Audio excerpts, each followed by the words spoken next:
Selamat datang di Perantara, program persembahan Kantor Berita Antara yang menjadi perantara Anda dengan runutan cerita sebenarnya bersama saya, Cahya Sari.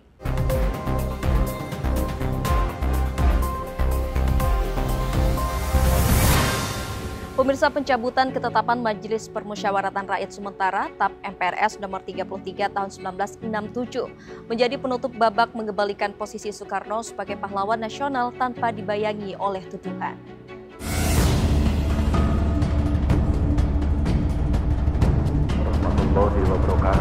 Seperti yang telah saya nyatakan.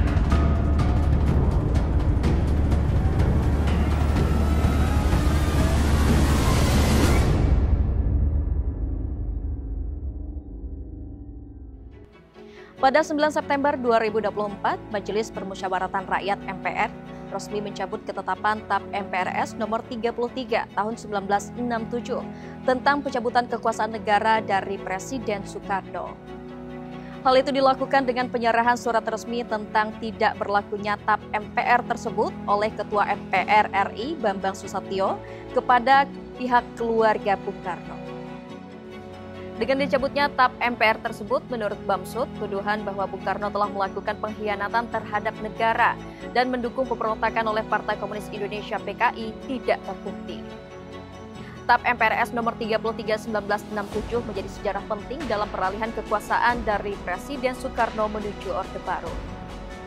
Penetapan ini mencabut kekuasaan pemerintahan dari Presiden Soekarno terjadi di tengah krisis politik yang memuncak setelah peristiwa gerakan 30 September G30S 1965. Lalu, bagaimana TAP MPRS 33 1967 mengaitkan Soekarno dengan G30S? Pada 1966, Majelis Permusyawaratan Rakyat Sementara MPRS menggelar sidang umum meminta Soekarno memberikan pertanggungjawaban atas kebijakan yang diambil selama krisis nasional.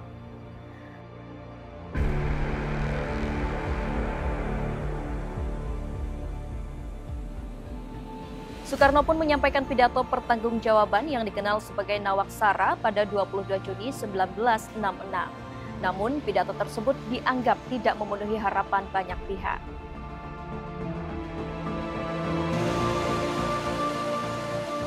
Sebagai hasil dari ketidakpuasan ini, Sidang Istimewa MPRS pada 7 hingga 12 Maret 1967 menetapkan TAP MPRS nomor 33, yaitu mencabut kekuasaan pemerintahan dari Soekarno. Keputusan ini didasarkan pada laporan Panglima Operasi Pemulihan Keamanan yang menyebutkan kebijakan Soekarno dianggap memberi keuntungan pada pihak yang terlibat dalam G30S, khususnya Partai Komunis Indonesia PKI.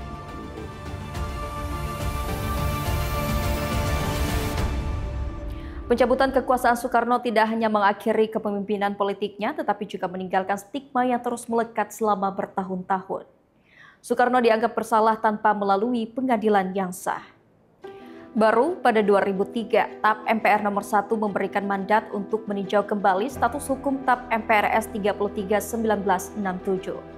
MPR mulai mengkaji ulang berbagai keputusan terkait periode tersebut sebagai langkah awal untuk memulihkan nama baik Soekarno. Pertimbangan pencabutan antara lain memberikan kepastian hukum, penghormatan, dan penghargaan kepada Soekarno. Memulihkan nama baik Soekarno, memulihkan hak-hak Soekarno sebagai warga negara dan mantan presiden. Penyerahan surat resmi pencabutan kepada keluarga Soekarno adalah hal untuk melengkapi.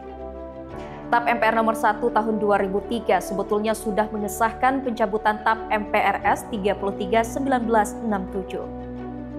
Untuk proses pencabutan dan penyerahan surat di tahun 2024 dimulai Agustus saat Menteri Hukum dan Hak Asasi Manusia mengirim surat ke MPR.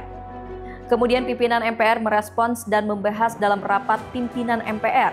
Dan akhirnya pada 9 September 2024, pimpinan MPR menyerahkan surat pencabutan dan tidak berlakunya TAP MPRS 33 1967 kepada Menkumham dan keluarga Soekarno. Penyerahan surat pencabutan TAP MPR pun dilakukan dalam agenda silaturahmi kebangsaan.